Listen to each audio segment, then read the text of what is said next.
To all JAC M6 Pro users, curious ba kayo about the first PMS ng MPV natin? So stay tuned para may idea kayo what goes on during the first PMS. By the way, this is Ian from the Lullaby Studio.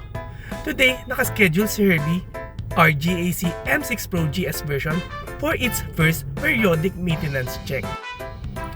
I arrived here sa GAC Service Center along E. Rodriguez at around 10:30 AM. Si Herbie ay ang aking workhorse pagdating sa newborn photography.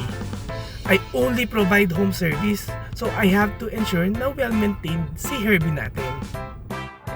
Just a disclaimer, this is not a comprehensive review ng GAC M6 Pro. There are lots of credible vloggers na nag-review ng model na ito. This is just to share my experience sa first 3 months and PMS ni Herbie. Well, to be honest, wala naman ako naging issue sa M6 Pro namin. Siguro ang minor issue ko lang is mababa lang yung ground level clearance niya.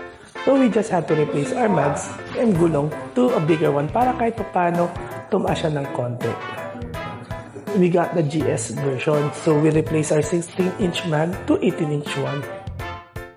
So after 4 hours ng paghihintay, natapos rin ang ating first PMS kay Herbie. So actually, inabot pa ako ng extra 30 minutes for the billing. So for the first PMS, actually wala akong binayaran. Yung car wash lang, which is 199 pesos, no? So far, so good. So ang next travel natin, masusubukan natin siya sa Atok Benguet. Aakit kami on the 21st, no? So, hopefully may nakuha kayong information about yung first PMS ng GAC M6 Pro natin. So, till our next PMS on the 6th month or the next 5,000 kilometers. See you everyone. Thank you.